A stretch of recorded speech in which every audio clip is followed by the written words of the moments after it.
अनिरुद्धाचार्य कहते हैं, गंगा कोई नदी नहीं है, स्त्री रूप है, जो 2 स्त्रियों के घर्षण से पैदा हुई।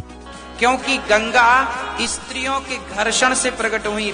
यदि आप यज्ञ, दान, पुण्य नहीं कर पाते, यो गंगा नहाने से भवसागर से पार हो सकते। अरे भजन नहीं कर पाते हो आप, यज्ञ नहीं कर पाते हो आप, दान पुण्य नहीं कर पाते हो आप, कोई बात नहीं, परंतु गंगा स्नान कर लोगे जीवन में एक बार तो भी भवसागर पार जा सकते हो। ये गंगा स्नान का महत्व है।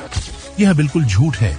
संत रामपाल जी महाराज ने बताया कि गंगा का जल सतलोक से आया एक सैंपल है, जिससे यह पता चलता है कि सतलोक की कोई भी वस्तु खराब नहीं होती। अनिरुद्धाचार्य जी, नहीं बोलना आए तो बंद रखे अपनी वाणी को। निर्वस्त्र होके नहाना गलत है। कपड़े शरीर में कुछ ना कुछ धारण करके ही हमें स्नान, चाहे आप अपने घर के अंदर नहाए या घर के बाहर नहाए, वॉशरूम के अंदर नहाए या नदी, तालाब, सरोवर में नहाए, कहीं भी नहाए, पर हमें मर्यादित स्नान करना चाहिए। निर्वस्त्र होके नहाने से अपराध लगता है। अनिरुद्धाचार्य कहते हैं कि निर्वस्त्र होकर नहाने से अपराध लगता है। अनिरुद्धाचार्य जी, आप यह कहते हैं कि मैं कोई बात बिना प्रमाण के नहीं कहता, तो दिखाएं जनता को कि कौन से धर्म ग्रंथ में यह बात लिखी है।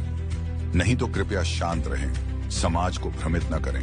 भगवान श्री कृष्ण ने एक मरे हुए, ऐसा जो सालों पहले मर गया था, उससे जीवित किया था भगवान कृष्ण ने। भगवान श्री कृष्ण जी अर्थात विष्णु जी ने राजा मोरध्वज के पुत्र ताम्रध्वज को आरे से 2 फाड़ करवा के उसकी मृत्यु हो गई थी, फिर उसको जीवित कर दिया था। तो वो भक्त कहते हैं, क्या भगवान श्री विष्णु अर्थात श्री कृष्ण जी में शक्ति नहीं है? ये 16 कला के भगवान हैं और ये चतुर्भुजी भगवान हैं। और वही श्री कृष्ण जी जिसने मोरध्वज के राजा के पुत्र ताम्रध्वज को जीवित कर दिया आरे से चरवा कर मृत्यु के उपरांत, वो अपने सगे भांजे अभिमन्यु को जीवित नहीं कर सके। श्री कृष्ण अर्थात विष्णु जी महाभारत के युद्ध में चक्रव्यूह में उनकी मृत्यु हो गई थी। उसके प्रारंभ में इतना ही आयु था और वही उसकी मृत्यु निश्चित थी, जिस कारण से अभिमन्यु को श्री कृष्ण जीवित नहीं कर सके। वीडियो को पूरा देखने के लिए फैक्टफुल डिबेट्स यूट्यूब चैनल पर विजिट करें।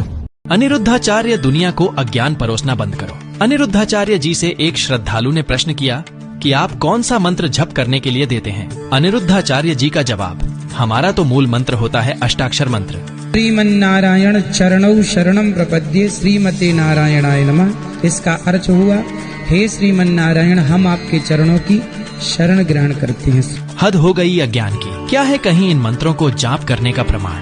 संत रामपाल जी महाराज बताते हैं कि गीता अध्याय 17 श्लोक 23 में ओम तत्सत, यह सांकेतिक मंत्र पूर्ण ब्रह्म का है। ऐसे यह 3 प्रकार के पूर्ण परमात्मा के नाम सुमरन का आदेश कहा है। इसी से पूर्ण मोक्ष होता है।